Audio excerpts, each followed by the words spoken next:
इसी प्रकार से महाराज श्री के श्रीमुख से कथा प्रसंगों का निरंतर आनंद लेने के लिए पूज्य श्री के आधिकारिक YouTube चैनल को जरूर सब्सक्राइब करें और बेल आइकन को दबा दें।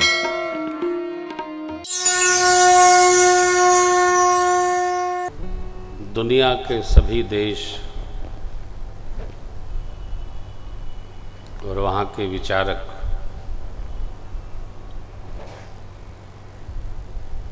इस बात से परेशान रहते हैं भारत किस प्रकार का देश है जहाँ धर्म तत्व के व्यवहार के लिए कुछ व्यय किए बिना प्रजा उसमें डूबी रहती, सब परेशान रहते।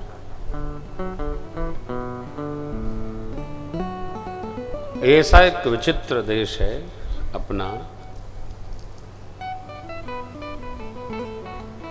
और यहाँ के लोग जहाँ भी गए यही विचित्रता वहाँ भी है।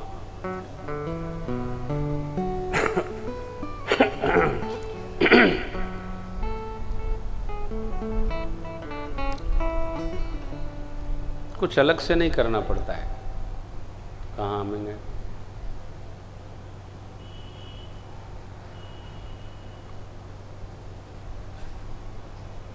वैसे तो महाभारत जी का कहना है धर्मस्य तत्वम निहितम गुहायाम, धर्म तत्व बड़ा जटिल है, परंतु जो लोग परिभाषाओं को नहीं जानते हैं वो भी व्यवहार में सिद्ध है, बहुत सिद्ध है।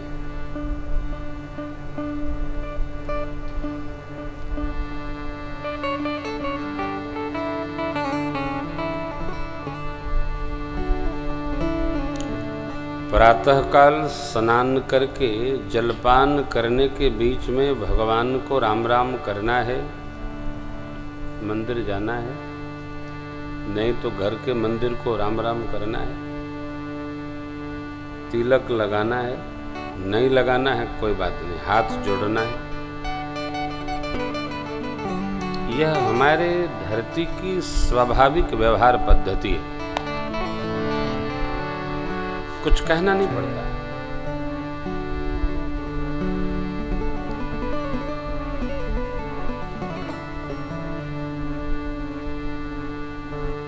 आपने सुना होगा एक देश के राजदूत भारतवर्ष आए, काशी में प्रातः स्मरणीय भारत रत्न पूज्य पंडित महामना मदन मोहन मालवीय जी से उनका कोई संवाद था। उन दिनों कुंभ का मेला लगा था।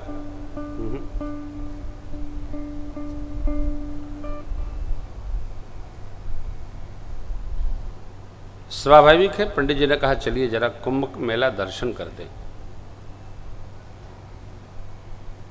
व्यवस्था देखिए, चल पड़े। कुंभ मेला तीर्थराज प्रयाग में था। पंडित जी लेके पहुंचे, पता चला भीड़ बहुत हो गई है, कई घंटे खड़े रहे लोग। मेले में पहुंच गए, धर्म संघ के पंडाल पहुंच गए। यह मेला देखकर उस राजदूत के मन में इतना कौतूहल हो रहा था, न कोई संभालने वाला है न कोई बताने वाला है, सब सहज चल रहा है। लोग नहा रहे हैं, आ रहे हैं, जा रहे हैं, मिल रहे हैं, प्रणाम कर रहे हैं।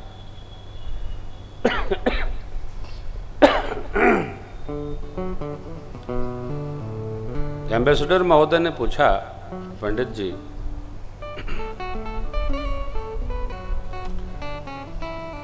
मेले में कुल कितने लोग आएंगे? बोले करोड़ों में गणता है, गणना करोड़ों में जाएगी। आवाज नहीं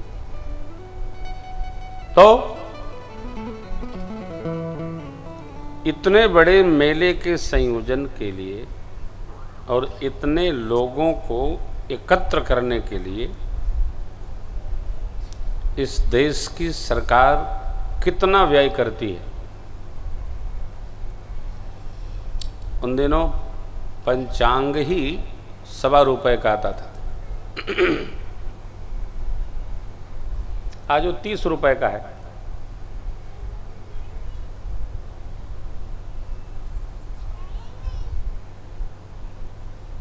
तो पंडित जी ने कहा कुल 4 आना,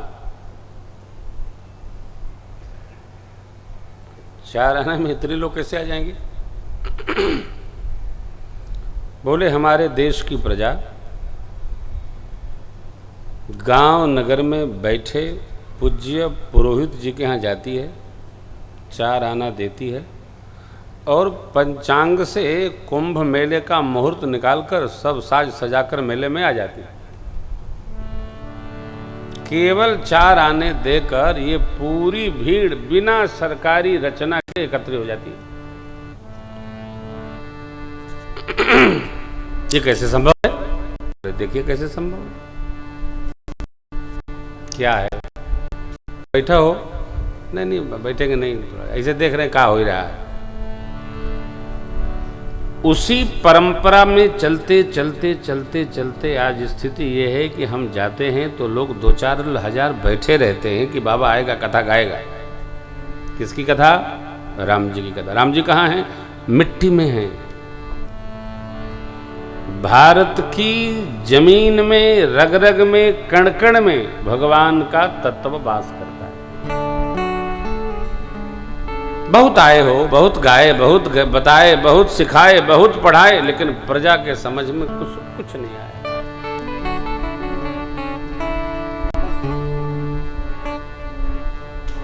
डॉक्टर इकबाल सर कहते हैं कुछ बात है कि हस्ती मिटती नहीं हमारी, सदियों रहा है दुश्मन, दौरे जहां हमारा सारे जहां से अच्छा हिंदुस्तान।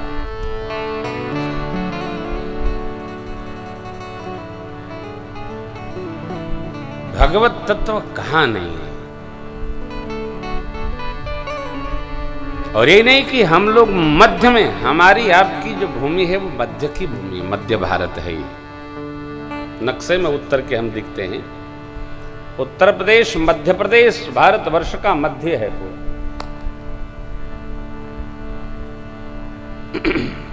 भगवान अयोध्या, मथुरा, काशी, मायापुरी, तीर्थराज प्रयाग हमारे आसपास।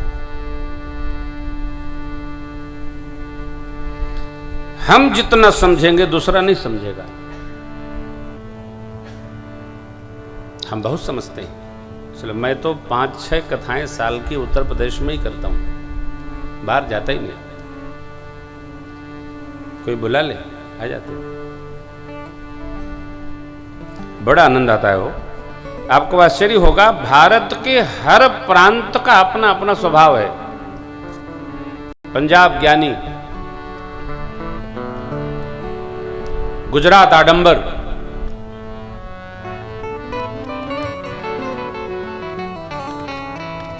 भक्ति की जो भूमि है वो ये मध्य भारत है।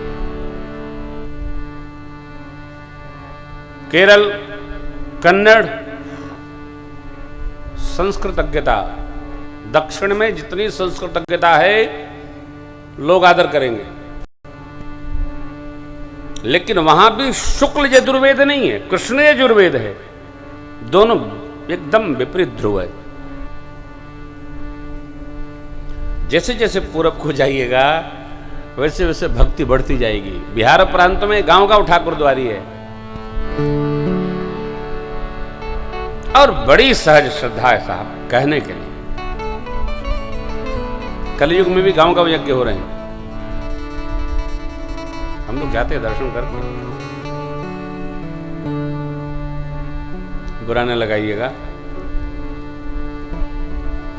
कल भैया कह रहे थे कि थोड़ा कठिन कथा बाबा कर दी। अरे हम कठिन उठिन नहीं किए, हम तो बहुत धीमी कथा किए। साथी लोग भी कह रहे थे, देखो हमको कुछ याद वाद नहीं रहता है, जब आ जाए तो आ गया, बह गया तो बह गया। लेकिन आज हम याद करके बैठे हैं कि आपको हल्की कथा सुनाएंगे। ये तो आपसे ये चर्चा कर लेते हैं कि हम क्या हैं, हमको हमारा पता होना चाहिए।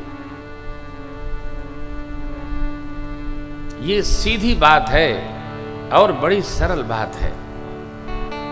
हमसे अच्छा कोई नहीं है और हमको पकड़ में आ गई है गलत बात कि हमसे बुरा कोई नहीं है।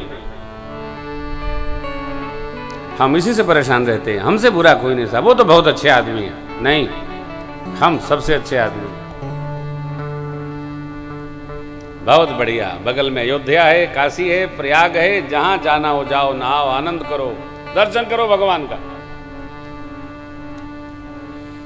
काशी नगरी नहीं है, न्यारी नगरी है। बाबा के त्रिशूल के बीच वाले नोक पर विराज रही है काशी। कितनी अद्भुतपुरी है काशी। प्रलय काल में भी काशी का नाश नहीं होता। काशी की अपनी संस्कृति है साहब, जैसे आजमगढ़ की अपनी संस्कृति है ना, पूरी दुनिया में शोर है।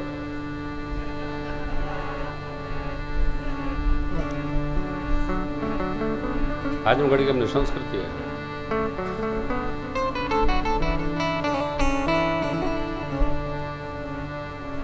परम श्रद्धेय कैफी आजमी साहब, महापंडित राहुल सांकृत्यायन बता रहे थे हमारे उद्घोषक महोदय, परम श्रद्धेय अयोध्या सिंह उपाध्याय हरिऔध पंडित जी, क्या कहना। हल्दी घाटी ताल सजाकर किसे पूजने चले प्रातः मतवाले, कहाँ चले तुम राम नाम का पीतांबर तन पर डाले। इधर प्रयाग गंगा सागर, इधर न रामेश्वर काशी, यहाँ किधर है तीर्थ तुम्हारा, कहाँ चले तुम। मुझे न जाना गंगा सागर, मुझे न रामेश्वर काशी, तीर्थ राज चित्तौड़ देखने को मेरी आंखें प्यासी। वीरों की भूमि। लेकिन नाम करना कठिन है। इसका विरोधी जो शब्द है ना, उसको बनाने में कोई कठिनाई नहीं, चाहे जब्त कर लो। नाम होना बहुत कठिन काम है। भूमि की बड़ी महिमा है, बड़ी गरिमा है।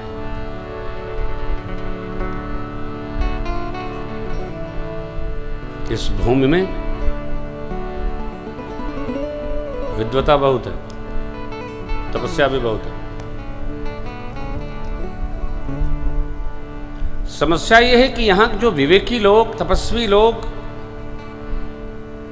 धुरी को धारण करने वाले लोग जन्म लेते हैं, वो न जाने इस मिट्टी में क्या दोष है, वो आजमगढ़ रहते ही नहीं, छोड़ देते, बाहर चले जाते हैं। क्यों? अच्छा नहीं है। अरे भाई, जहां जन्म लिया वहां रहो तो श्रृंगार होगा। ये समझना और कहना होगा।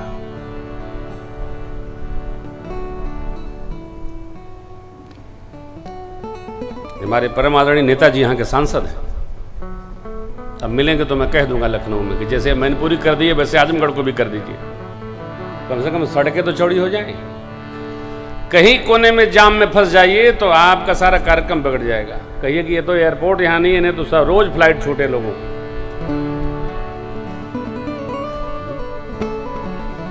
आगे भी खुदा है, पीछे भी खुदा है, ऊपर भी खुदा है, नीचे चारों तरफ खुदा ही खुदा है, कुछ और दिखता ही नहीं है।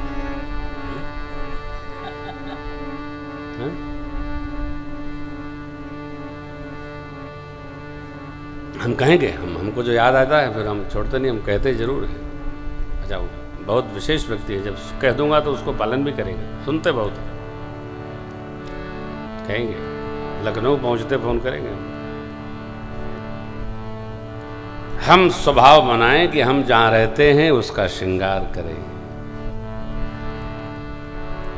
व्यक्तिगत विकास अच्छी बात नहीं है, विकास सामाजिक होना चाहिए, पारिवारिक से आगे बढ़कर सामाजिक। जब समष्टि का विकास होगा तो हमारा विकास स्वतः हो जाएगा। व्यक्तिगत विकास को उत्थान नहीं कहते हैं, सबको साथ लेकर विकास हो वही उत्थान कहा जाता है। ये आज का मेरा ट्वीट है, आज मैंने ट्वीट किया इसको। व्यक्तिगत विकास न हो, सार्वभौमिक विकास हो, और ये बिना त्याग किए संभव नहीं है। त्याग तो करना पड़ेगा।